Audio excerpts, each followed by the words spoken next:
ఆ. అయితే శ్రీనివాస్ గారు ఇప్పుడు ఏం జరుగుతున్నది అని అంటే జూపల్లి కృష్ణారావు గారు ఒక స్టేట్మెంట్ ఇచ్చారు. వాళ్ళకి ఇచ్చింది విట్నెస్ నోటీసే తప్ప ఇది నిందితులకు ఇచ్చే నోటీస్ కాదు. కేటీఆర్ గారిని కానీ హరీష్ గారిని కానీ విట్నెస్లుగా మాత్రమే ఇన్వైట్ చేశారు పోలీసులు అని అన్నాడు.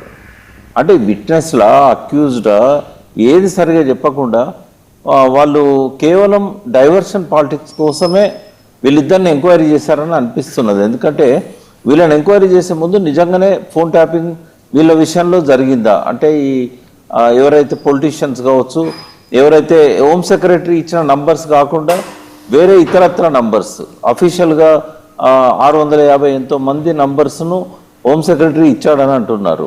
అది కాకుండా వేరే నంబర్స్ మీద జరిగిందా లేదా అనేది ఫస్ట్ నిర్ధారించుకున్న తర్వాత అది ఎవరు కారణం అనేది తర్వాత ఆలోచించాలి. బట్ 2 సంవత్సరాలైనా కూడా ఈ విచారణ ఏది కూడా బయటికి స్పష్టం చేయట్లేదు వాళ్ళు. దానివల్ల స్పెక్యులేషన్స్ ఎక్కువ వస్తున్నాయి ఏం జరుగుతుంది అనేది.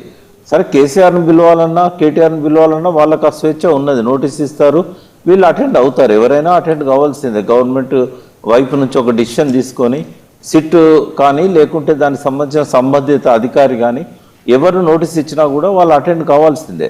కానీ ఇదంతా కూడా చూస్తే ఏమనిపిస్తుందంటే అలా ఏ ఆధారాలు లేవు, కేవలం విషయాల నుంచి పక్కదారి పట్టేయడానికి ఈ ప్రభుత్వాన్ని కొంచెం అప్రదిష్ట పాలు చేసే అంశాలు జరుగుతూ ఉన్నాయి, స్కాములు జరుగుతూ ఉన్నాయి. ఈ కోల్ అనే అంశం 9 కోల్ బ్లాక్స్లలో జరుగుతున్న టెండర్స్ గోల్మాల్లో బట్టి విక్రమార్కకు ముఖ్యమంత్రికి మధ్యలో ఒక ప్రచన్న యుద్ధం జరుగుతున్నది. దీని నుంచి పక్కదారి పట్టేయడానికే వీళ్ళని పిలుస్తున్నారు, వీళ్ళను రోజుల కొద్దీ మార్నింగ్ నుంచి ఈవినింగ్ వరకు కూర్చోబెడుతున్నారు అనేది అనిపిస్తూ ఉన్నది.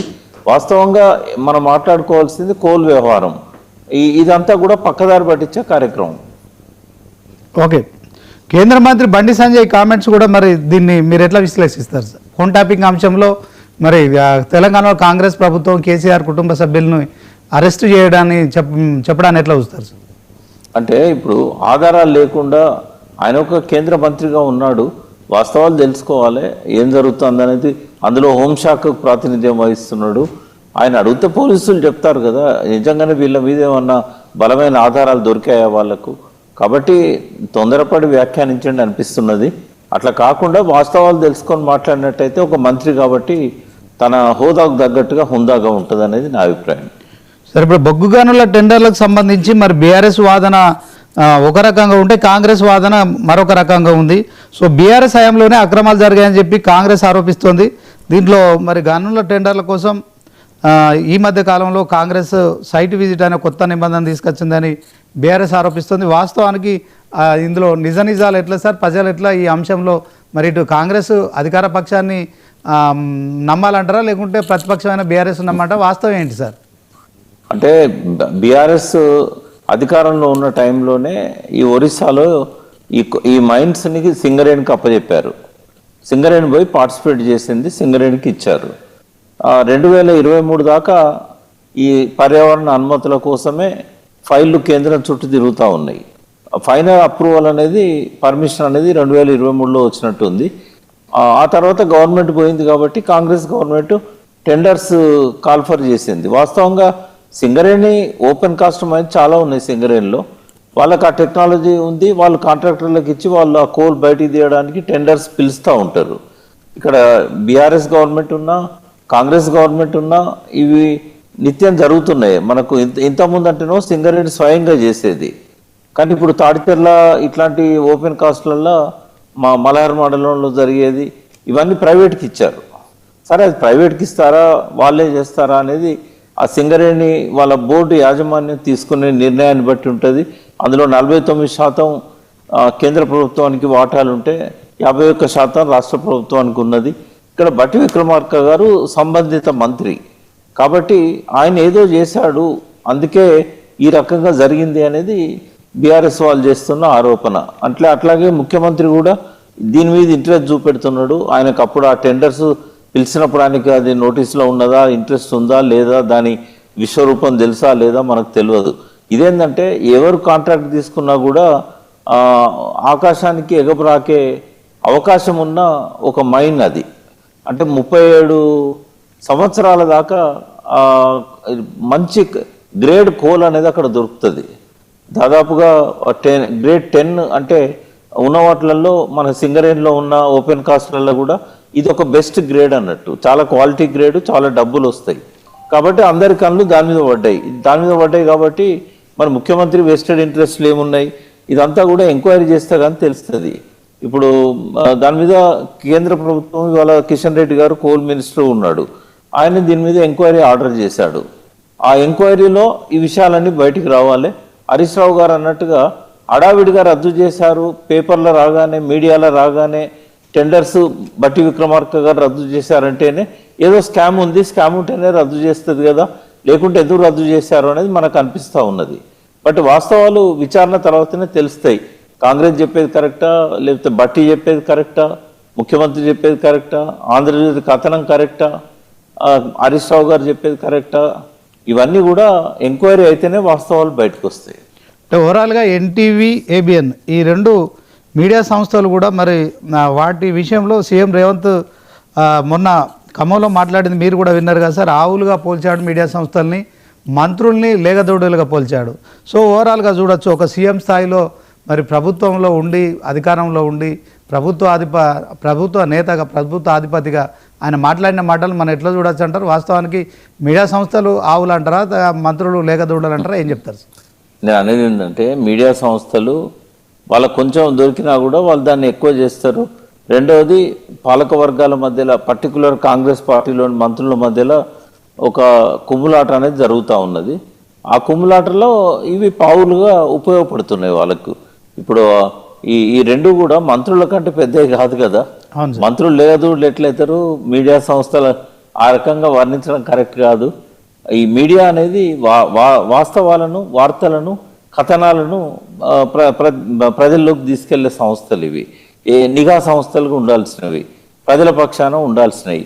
కానీ ఇవి చెరొక పక్షాన ప్రాతినిధ్యం వహిస్తున్నాయి. ముఖ్యమంత్రి దిక్కొకటి, ఇంకొక మంత్రి దిక్కొకటి, ఇట్లా ఉండడం అనేది కరెక్ట్ కాదు. ఆ రెండు సంస్థలకు కూడా పెద్ద క్రెడిబిలిటీ ఉన్నదని నేనైతే అనుకోను. ఎందుకంటే తెలంగాణ ఉద్యమ కాలం నుంచి ఆ రెండు సంస్థలను చూస్తున్నాం. బట్ ఏది ఎట్లున్నా కూడా ఏ మీడియా కథనం కరెక్ట్ అనేది విచారణ తర్వాతనే తెలుస్తుంది. ఓకే సార్, ఓవరాల్గా ఈ బొగ్గు గనుల టెండర్ల అంశంలో సూదిని సృజన్ రెడ్డి పేరు మరి బీఆర్ఎస్ ఈ మధ్య కాలంలో సీఎం బావమరిదని చెప్తున్నారు. అదే క్రమంలో కాంగ్రెస్ వాళ్ళు కూడా ఆయన ఉపేందర్ రెడ్డి బీఆర్ఎస్ నాయకుడు ఆయన కొడుకు అని చెప్పి చెప్తున్నారు. ఓవరాల్గా సృజన్ రెడ్డి పాత్ర ఏంటి సార్ దీంట్లో టెండర్ల అంశంలో ఏం చెప్తారు? అంటే అది విచారణ జరుగుతుంది తెలుస్తుంది అన్న కదా. ఇప్పుడు మనం ఏం మాట్లాడుతాం దాని మీద, రేవంత్ రెడ్డికి దగ్గర సంబంధాలున్నాయని గతంలో ఆరోపణలు వచ్చాయి. మరి ఏ రకంగా వాళ్ళు దగ్గర సంబంధాలున్నాయి మనకు తెలియదు. ఆ విచారణ తర్వాతనే సృజన్ రెడ్డి పాత్ర ఏందనేది బయటకు వస్తుంది. సార్ ఓవరాల్గా బొగ్గు గనుల వ్యవహారంలో మరి రాష్ట్ర డిప్యూటీ సీఎం కావచ్చు, అదే క్రమంలో బట్టి విక్రమార్కతో పాటు కేంద్ర మంత్రిగా ఉన్న కిషన్ రెడ్డి, సో ఇద్దరు కూడా మరి దీంట్లో వాళ్ళ పాత్ర ఏంటి, జరుగుతున్న అక్రమాల విషయంలో దానికి సంబంధించి వాళ్ళు ఏం చెప్పాలి? మరి కమిటీ అయితే కిషన్ రెడ్డి గారు వేశారు, సో బట్టి కూడా వివరించే ప్రయత్నం చేస్తున్నారు. నిజంగానే టెండర్ క్యాన్సిల్ చేయడాన్ని ఎట్లా చూడొచ్చు అంటారు, ఈ కమిటీ వేయడాన్ని ఎట్లా? అంటే బట్టి ఓన్లీ ఆయన ఎంతసేపు మాట్లాడినా సైట్ విజిట్ అనేది రూల్ ప్రకారం మేము చేశాము అనేది చెప్పడానికి ప్రయత్నం చేశాడు. ఆ సైట్ విజిట్ సంబంధించిన ఆధారాలను అంటే ఏ డిపార్ట్మెంట్లలో సైట్ విజిట్స్ గురించి కోల్ సంబంధించి ఎన్ఎండిసి అట్లాగే కోల్ ఇండియా అవి చెప్పే ప్రయత్నం చేశాడు తప్ప ఈ స్కామ్ లోతుల్లోకి ఆయన పోలేదు. ఆంధ్రజ్యోతి కథనాన్ని కూడా అందులో వచ్చిన విమర్శల్ని కూడా పూర్తి స్థాయిలో వివరించే ప్రయత్నం చేయలేదు ఆయన. కిషన్ రెడ్డి గారు కోల్ మినిస్టర్గా సింగరేణిలో కూడా 49% వాటాదారు ఉన్నాడు కాబట్టి ఇది ఏకపక్షంగా బట్టి విక్రమార్క రద్దు చేయడాన్ని ఆయన అనుమానించాడు, అందుకే విచారణకు ఆదేశించాడు. ఇప్పుడు సింగరేణి మీద పూర్తి పట్టు కోసం కేంద్ర ప్రభుత్వం ప్రయత్నం చేస్తుంది.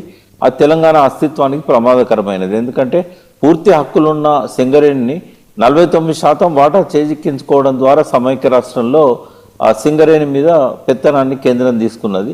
అయితే ఇప్పటికీ 51% రాష్ట్రానికి ఉండడం వల్ల రాష్ట్ర ప్రభుత్వం నిర్ణయాలే ఫైనల్ అవుతున్నాయి. ఇప్పుడు కనుక ఇంకో డైరెక్టర్ను పెట్టి దాన్ని పూర్తిగా వాళ్ళ ఆజమాయిషీలోకి తీసుకునేటట్టు ఉన్నట్టయితే కేంద్రం చేతిలోకి వెళ్ళిపోతుంది సింగరేణి. వాళ్ళ కొట్లాట్ల మధ్యలో ఇటువంటి అవకాశం ఇవ్వద్దని బట్టి విక్రమార్క గారిని కానీ రేవంత్ రెడ్డి ప్రభుత్వాన్ని కానీ నేను కోరుతున్నా. ఇదేదో తొందరగా రిజాల్వ్ చేసుకొని ఆ కోల్ సింగరేణిని బయటికి తీసినట్టయితే సింగరేణికి కొంత క్రెడిబిలిటీ పెరుగుతుంది. ఆ కోల్ ద్వారా చాలా కరెంట్ ఉత్పత్తి కావచ్చు, ఇతరత్ర కావచ్చు, వాళ్ళకి ఏదైతే షార్ట్ ఫాల్ ఉందో దాన్ని పూర్తి చేసుకోవడానికి ఉంటుంది. కార్మికులకు కూడా కొంత ప్రయోజనం ఉంటుంది. ఆ లాభాల్లో వాళ్ళకి డివిడెండ్స్ అవన్నీ కూడా ఇస్తూ ఉంటారు. కానీ సింగరేణి మీద ఏ రకమైన హక్కులను కూడా రాష్ట్రం వదులుకోవద్దు. డైరెక్టర్స్ సంఖ్యను కూడా పెంచడానికి అవకాశం ఇవ్వద్దు కేంద్రానికి. ఈ భట్టి గారి మీద వచ్చిన ఆరోపణను విచారించి అది వాస్తవమైతే కనుక పని చేయాల్సి ఉంటుంది. దానికి కారణం ఎవరో, బాధ్యులు ఎవరో. ఒకవేళ అవన్నీ మీడియా కథనాలన్నీ వాస్తవాలు కాదనుకున్నప్పుడు చట్ట ప్రకారంగా గతంలో ఎట్లయితే టెండర్స్ ప్రక్రియ జరిగిందో మళ్ళీ అదే విధంగా ఆ టెండర్స్ ప్రక్రియను కొనసాగించాలి. ఓవరాల్గా ప్రకాష్ గారు ఇప్పుడు 49% కేంద్రాన్ని, నిజంగానే 51% రాష్ట్ర ప్రభుత్వాన్ని. అయితే ఇప్పటికే 48,000 కుటుంబాలు ఓవరాల్గా సింగరేణిపై ఆధారపడి ఉద్యోగాలు చేస్తున్న పరిస్థితుల్లో ఒకవైపు ప్రైవేటీకరణ అంశము, ఇప్పుడు అక్రమాలు జరిగే టెండర్లు అనే అంశము, నిజంగా కార్మికుల భవిష్యత్తు విషయంలో మరి బీఆర్ఎస్ చేస్తున్న ఆందోళన సరైనదే అంటారా? దీంట్లో మరి కాంగ్రెస్ బీఆర్ఎస్ సింగరేణిని కాపాడింది.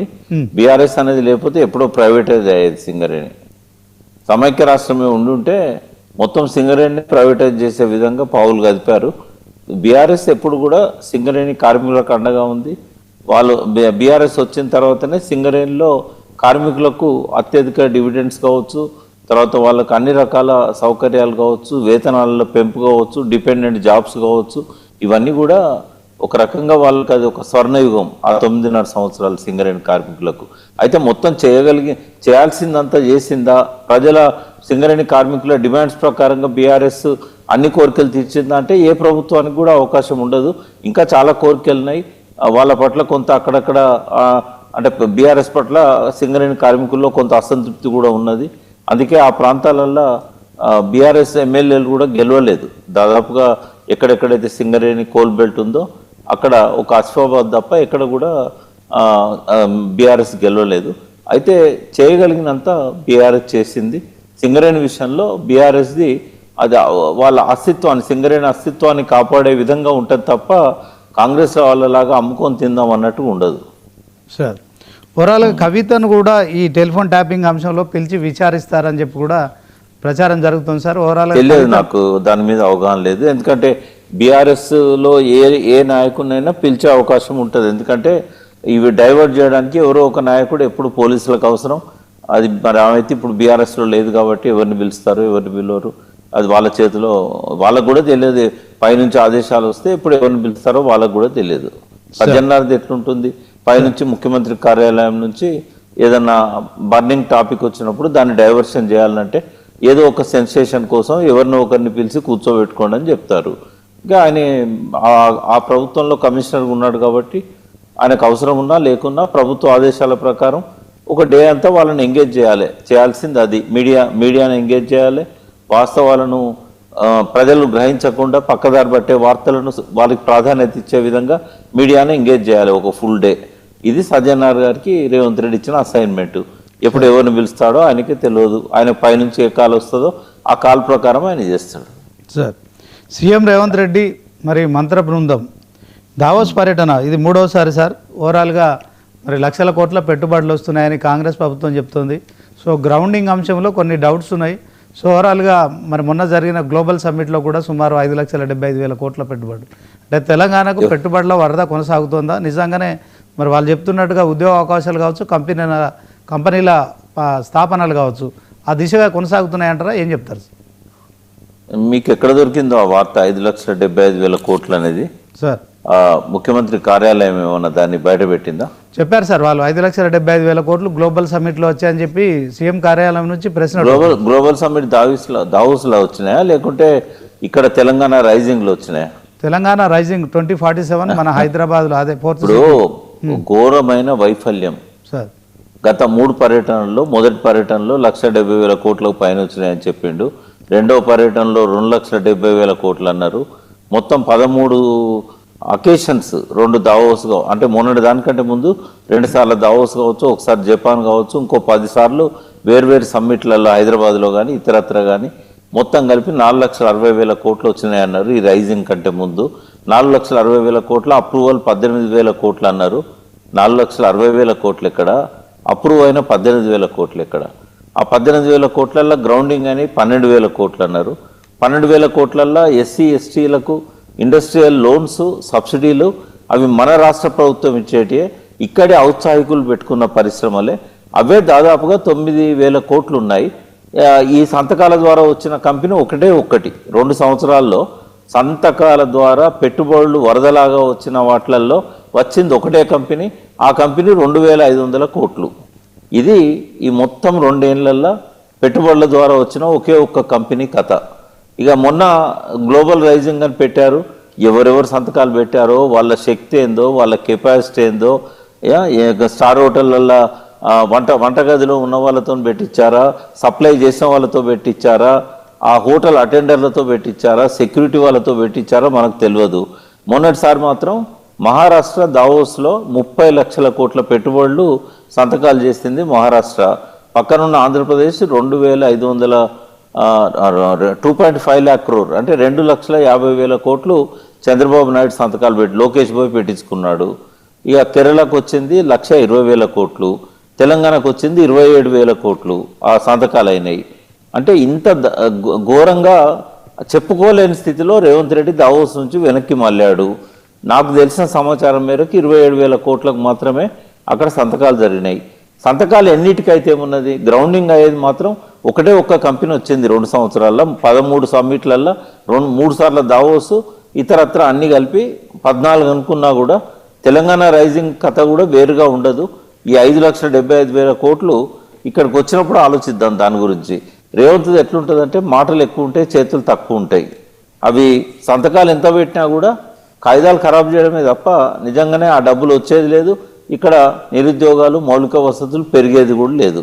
నిరుద్యోగ సమస్య కూడా పరిష్కారం అవుతున్నట్టు కనబడతలేదు.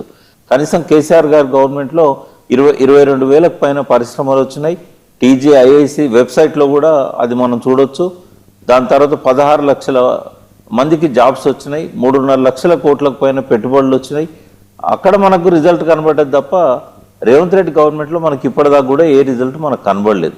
సార్, ఇక రేపు ఎల్లుండ మున్సిపల్ ఎన్నికలకు సంబంధించిన షెడ్యూల్ రాబోతోంది. ఓవరాల్గా మరి ఈ ఎన్నికలకు సంబంధించి కాంగ్రెస్, బీఆర్ఎస్, బీజేపీల విజయాలపై, మీరు విజయ అవకాశాలపై మీ విశ్లేషణ ఏంటి సార్? ఇప్పుడు అధికార పార్టీ అనుకూలంగానే లోకల్ బాడీస్ ఎన్నికలు జరుగుతాయి కాబట్టి అధికార పార్టీ కొద్ది ఎడ్జ్ ఉంటుంది. బీఆర్ఎస్ తను ఇదివరకున్న తన క్యాడర్ని, ఇదివరకున్న సీట్లను కాపాడుకునే ప్రయత్నంలో కొంతవరకు ప్రయత్నం చేస్తుంది. బట్ అధికార పార్టీకి కొంత అవకాశాలు ఎక్కువగా ఉంటాయి. ప్రజలు కొంత ఈ అధికారంలో కాంగ్రెస్ ఉంది కాబట్టి మనకేమన్నా ఫండ్స్ వస్తాయనే భ్రమల్లో ఉన్నారు. కానీ ఇదంతా వట్టి భ్రమ అని నేను చెప్తున్నా. ఎందుకు అంటే ఈ రేవంత్ రెడ్డి దగ్గర డబ్బులు లేవు, తెచ్చే శక్తి లేదు, ఆయనకు ఆలోచనలు కూడా లేవు బడ్జెట్ పెంచుకోవడానికి. తిరోగమన దిశలో ఆర్థిక వ్యవస్థ నడుస్తూ ఉన్నది. ఆయన ఏ హామీ కూడా నెరవేర్చలేదు. ప్రజలకు విఘ్నత ఉంటే ఈ రేవంత్ రెడ్డితో ఏది కాదు. నిజంగానే అధికార పార్టీ దగ్గర డబ్బులు ఉన్నప్పుడు ప్రజలు అనుకోవచ్చు మనకు పనులు అవుతాయని. కానీ ప్రజల లోపల కనుక ఒక సరైన పద్ధతిలో వాళ్ళ కళ్ళు తెరిపించే విధంగా ప్రచారం కనుక జరిగినట్టయితే డెఫినెట్గా బీఆర్ఎస్కి ఎడ్జ్ ఉంటుంది.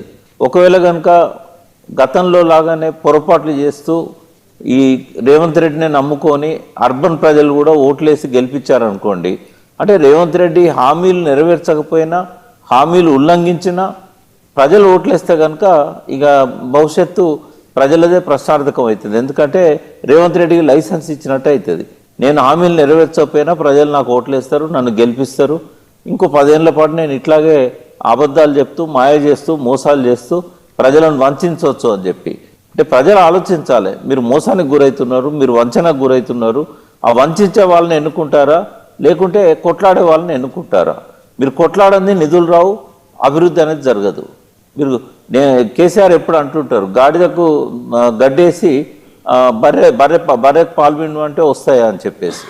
అంటే ఇటువంటి పరిస్థితి రావద్దని చెప్పి నేను ప్రజలకు విజ్ఞప్తి చేస్తున్నా. ఎవరైతే గట్టిగా ప్రజల పక్షాన్ని నిలబడతారో అటువంటి వాళ్ళని గెలిపించండి. అధికార పార్టీ అనే భ్రమలో కనుక ఉంటే ఈ అధికార పార్టీ నుంచి రూపాయి రాదు అనేది స్పష్టమవుతున్నది.